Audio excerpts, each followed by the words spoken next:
Students, पिछले दिन हम बात कर रहे थे सिंथेसिस के बारे में। सिंथेसिस दो या दो से अधिक वाक्यों का जोड़ना, विश्लेषण, संश्लेषण, एकीकरण। जिसका पहला रूल आपने पढ़ा, पार्टिसिपल द्वारा दो या दो से अधिक वाक्यों को जोड़कर एक सिंपल सेंटेंस बनाना। आज हम लोग नॉमिनेटिव द्वारा दो या दो से अधिक सिंपल सेंटेंसेस को जोड़कर एक नया सिंपल सेंटेंस बनाना सीखें। ओके, अब सबसे पहले बात आती है नॉमिनेटिव एब्सोल्यूट है कि, इसको जाने। नॉमिनेटिव, नॉमिनी शब्द सुना होगा, नामित। एब्सोल्यूट माने स्वतंत्र। जैसे आप के पापा का अकाउंट है या उनका प्लाट है, तो उसमें आपका नाम नॉमिनी में पड़ा हुआ।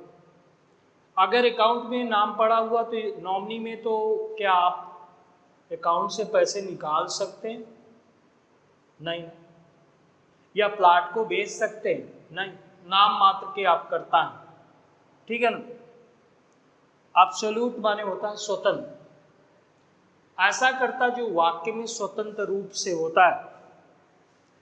यह ना तो फिनिट वर्ब का सब्जेक्ट होता है, ना ही ऑब्जेक्ट होता है। इसका प्रयोग पार्टिसिपल से पहले होता है, स्वतंत्र रूप में वाक्य से, वाक्य में। तो सिंथेसिस में बेटा कहीं भी आप कोई भी जब सिंथेसिस में टॉपिक पढ़े तो सबसे पहले ये देखें कि ये रूल कब लागू होगा।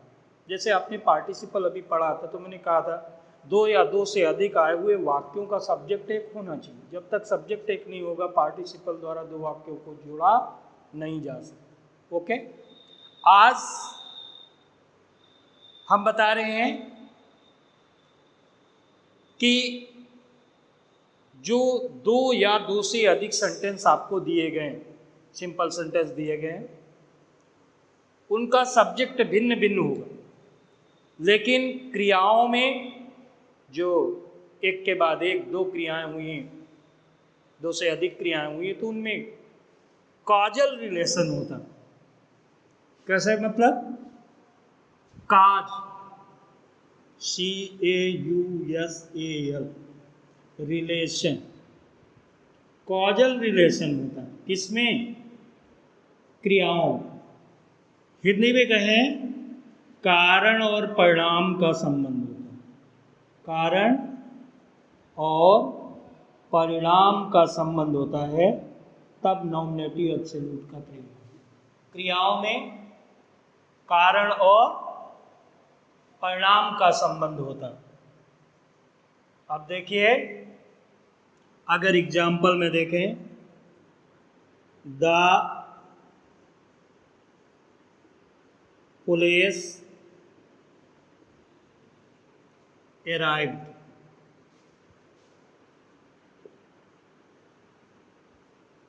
द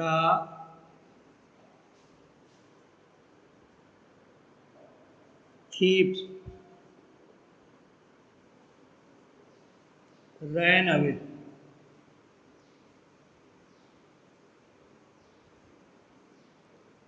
अब पार्टिसिपल द्वारा हम जोड़ते थे जब दोनों का सब्जेक्ट एक होता था। ये सब्जेक्ट अलग है पहले सेंटेंस का, और इसका सब्जेक्ट अलग है। पुलिस का आना और चोर का भगना, कारण है पुलिस ने कहा नहीं, पुलिस आई, चोर भाग गए। दोनों में कारण और परिणाम का संबंध है। तो हम इसको जब जोड़ेंगे, सिंथेसिस करके एक सिंपल सेंटेंस बनाएंगे, the police having arrived, the police having arrived, comma कर देंगे फुल स्टॉप की जगह पर, the thieves ran away। Okay, ये बन गया। ये आपने चेंज किया, तो ये परफेक्ट पार्टिसिपल का प्रयोग किया इसमें। अब देखिए सब्जेक्ट इसमें भिन्न भिन्न, इसलिए कॉमन नहीं ले सकते। पार्टिसिपल में दो या दो से अधिक जो सिंपल सेंटेंसेस दिए जाते हैं उनका सब्जेक्ट एक होता, लेकिन यहाँ पर सब्जेक्ट भिन्न भिन्न हुआ करते हैं, इसलिए आप कॉमन नहीं ले सकते। ठीक है, इसमें आप प्रेजेंट पार्टिसिपल और परफेक्ट पार्टिसिपल का ही प्रयोग करते हैं। प्रेजेंट पार्टिसिपल का प्रयोग करते हैं और परफेक्ट पार्टिसिपल का प्रयोग करते हैं। नॉमिनेटिव एब्सोल्यूट को आपने देखा कि यह ना तो फिनिट वर्ब का सब्जेक्ट होता है ना ही ऑब्जेक्ट। इसका सेंटेंस की फिनिट वर्ब पर कोई प्रभाव नहीं पड़ता। ठीक है ना। अब आप दो रूल देखना, अगर एज एम आर वाज और वर्ब, वैसे तो हेल्पिंग वर्ब है। अगर ये केवल सेंटेंस में दिखते हैं और किसी वर्ब का प्रयोग नहीं होता, ये मेन, जब दूसरी है नहीं तो यही मेन वर्ब के रूप में कार्य करने लगती है। तो यहाँ पर बेस फॉर्म में, अब जब ये क्रिया कौन है, ये इसके बेस फॉर्म में जाएंगे तो बी क्रिया, तो इन सबको आप किस में चेंज कर देंगे, बीइंग। ठीक है, ये क्लियर है। अगर आपको जो सेंटेंस मिले उसमें केवल मेन वर्ब का प्रयोग है, ठीक है ना, मेन वर्ब की सेकंड फॉर्म या थर्ड फॉर्म का प्रयोग होता है, ठीक है ना, कोई हेल्पिंग वर्ब का प्रयोग नहीं होता, केवल मेन वर्ब आती है। तो मेन वर्ब जब आएगी, सपोज सेकंड फॉर्म इसकी पड़ी हुई है या थर्ड फॉर्म पड़ी हुई है, केवल मेन वर्ब, तो आप उसको हैविंग के साथ जोड़ोगे। हैविंग का प्रयोग, हैविंग के साथ हमेशा मेन वर्ब की कौन सी फॉर्म आती है बेटा, ठीक है।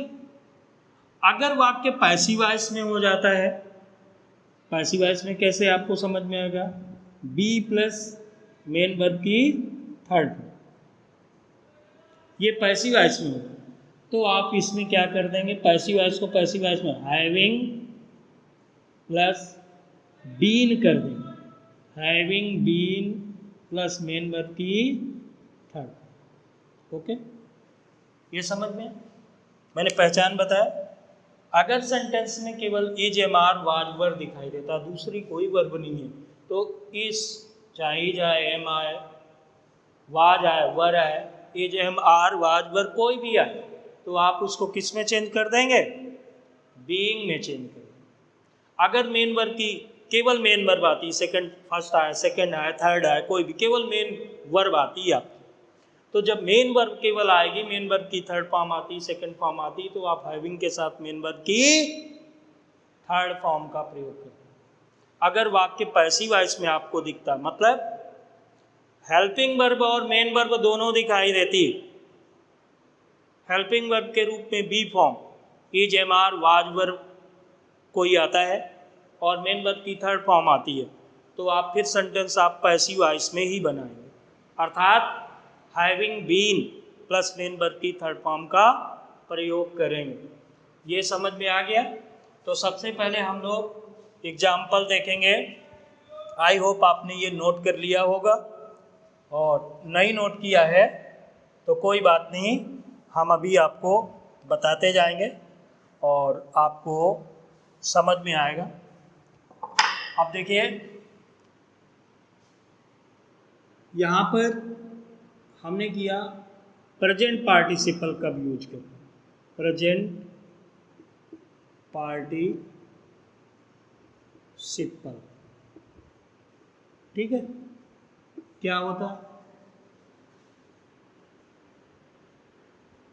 मेन वर्ब की फर्स्ट फॉर्म, तो यहाँ पर क्या करेंगे, बीइंग, बी प्लस आईएनजी लगा देंगे, बीइंग का प्रयोग करते हैं। ठीक है ना। अब जैसे देखा हमने, the weather was stormy,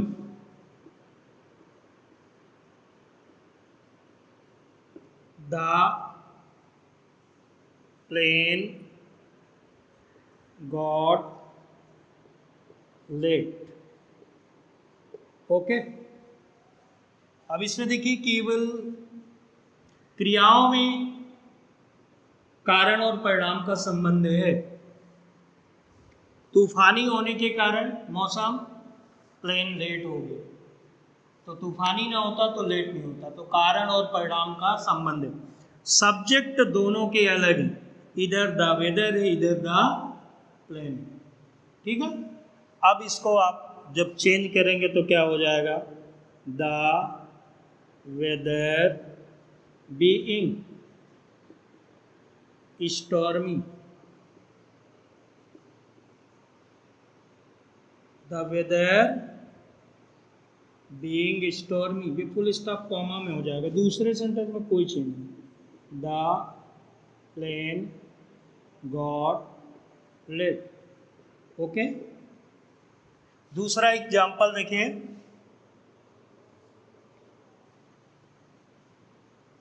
the meeting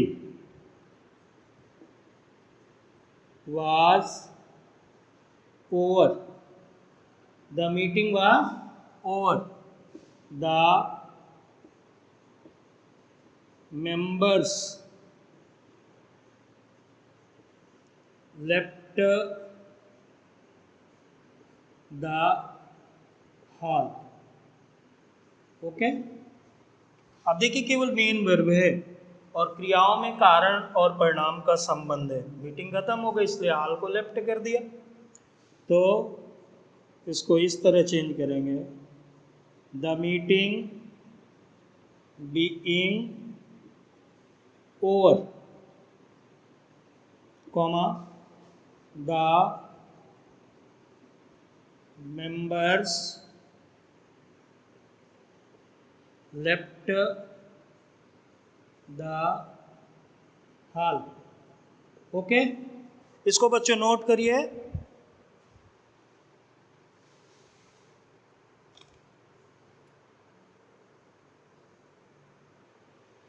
note हो गया। तीसरा देखिए एग्जाम्पल,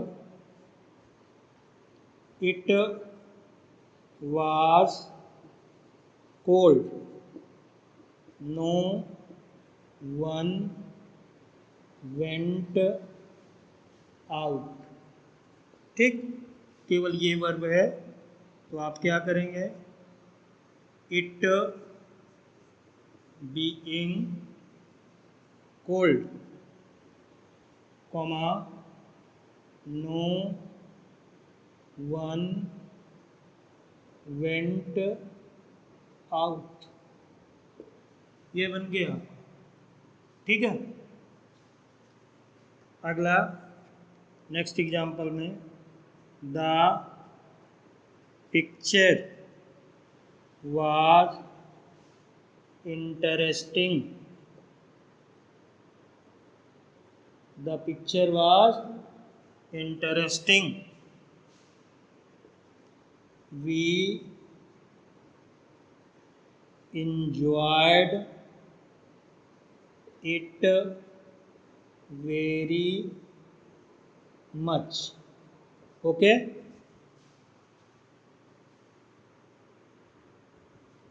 अब यहाँ पर the picture being interesting, comma, we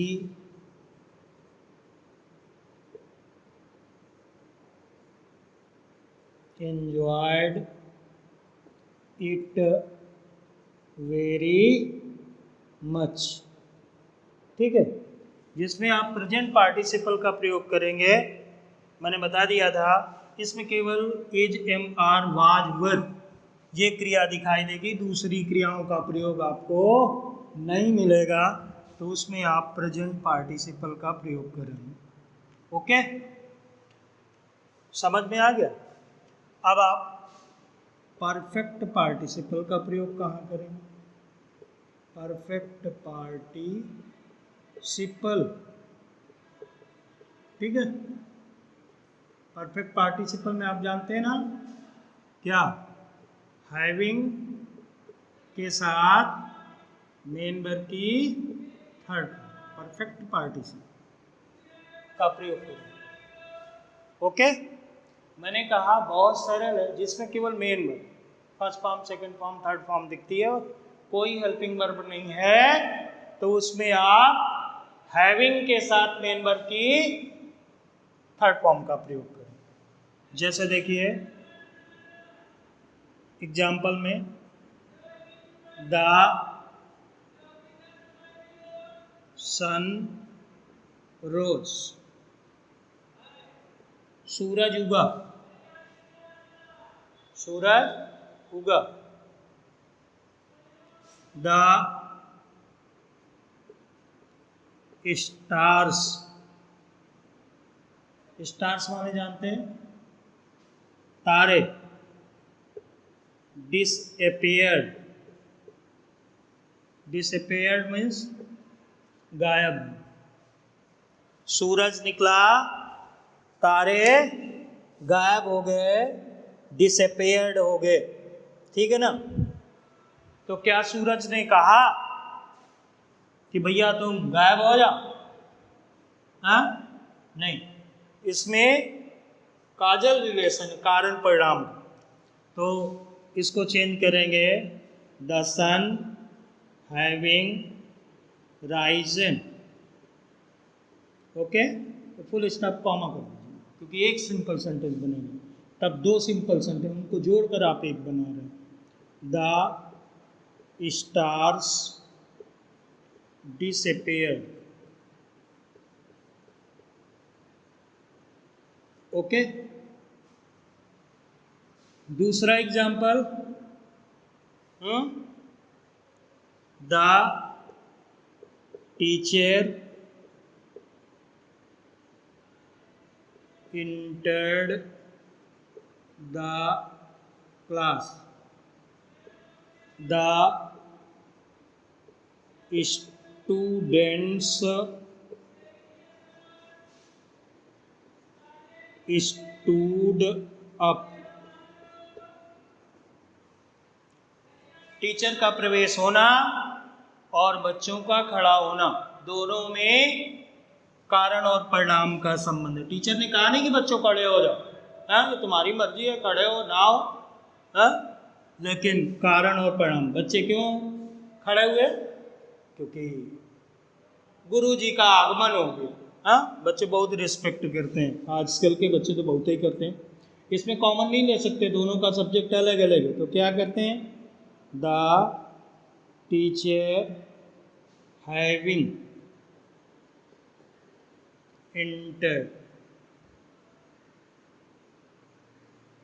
entered the class, comma, the students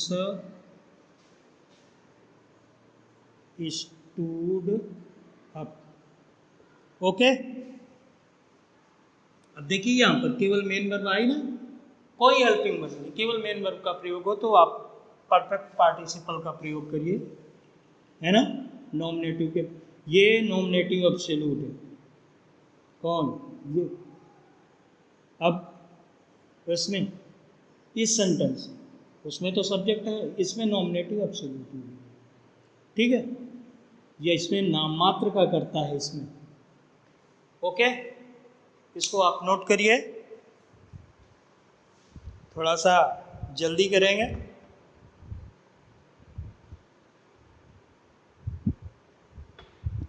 okay, the rain stopped, the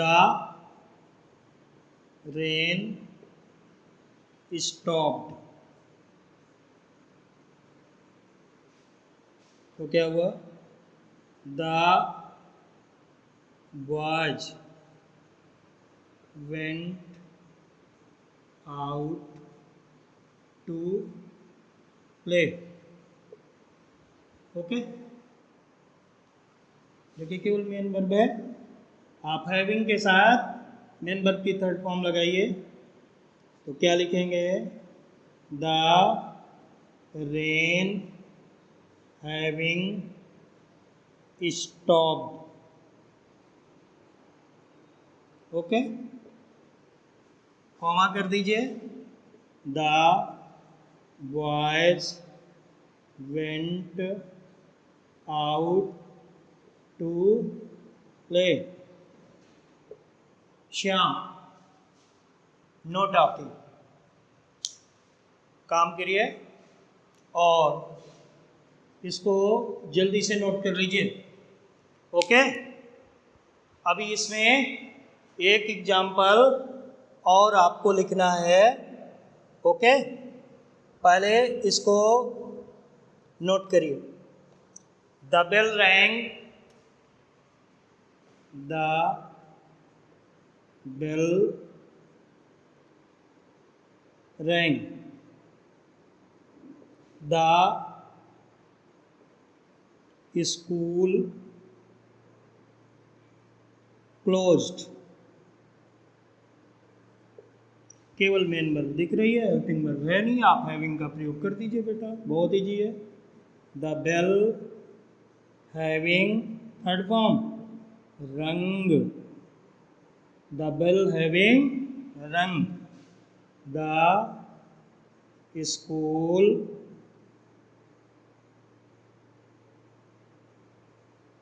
closed. Okay, ये आपने परफेक्ट पार्टिसिपल द्वारा आपने जोड़ दिया, नॉमिनेटिव एब्सोल्यूट में आपने परफेक्ट पार्टिसिपल का प्रयोग किया। ठीक है, अब जब वाक्य पैसिव वॉइस में होता है तो हम हैविंग बीन का प्रयोग करते हैं। किसका प्रयोग करते हैं, हैविंग बीन का प्रयोग करते हैं। और इसको पहचानते कैसे हैं, जब बी प्लस थर्ड फॉर्म दिया, हेल्पिंग वर्ब के साथ मेन वर्ब की थर्ड फॉर्म। पैसिव वॉइस तो पढ़ा होगा, पैसिव वॉइस में मेन वर्ब की थर्ड फॉर्म का प्रयोग होता है। Okay, the work was done. ठीक है, नोट करिए, the work was done, we went back home. ये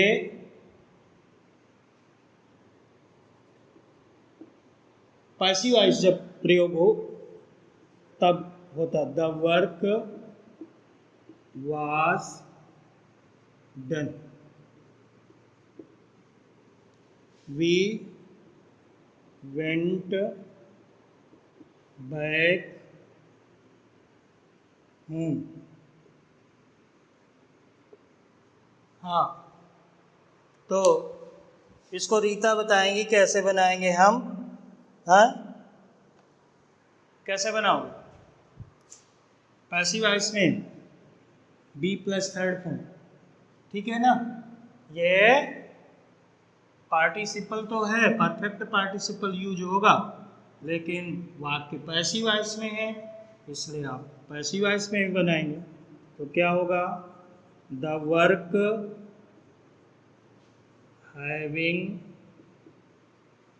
बीन डन। ओके, कॉमा कर दीजिए, we went back home. Okay, और इजी करते हैं, सेंटेंस दूसरा लेते हैं जो अधिकांशतः पूछा गया एग्जाम में। It was a holiday, we did not go to school.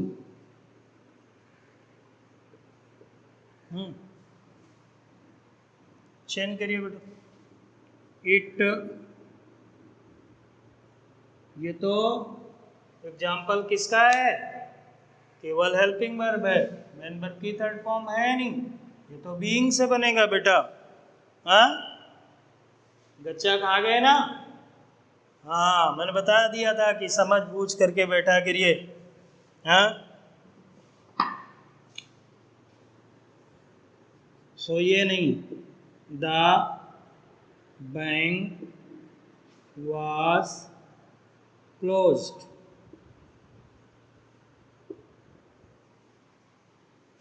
We could not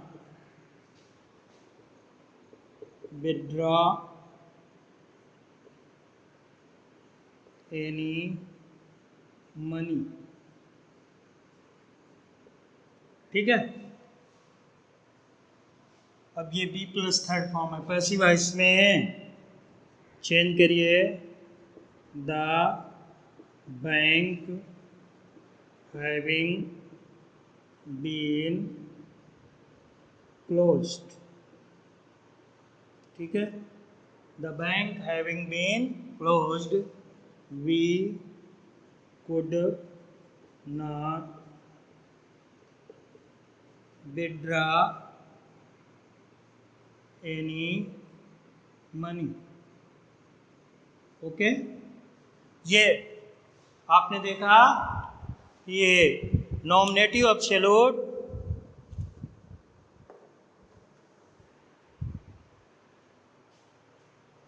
आपने अच्छी तरह से पढ़ ली.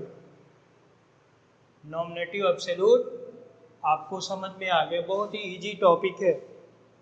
इसमें प्रेजेंट पार्टिसिपल या परफेक्ट पार्टिसिपल का प्रयोग करते हैं, जो आप पिछले दिन सीख चुके हैं अच्छी तरह से.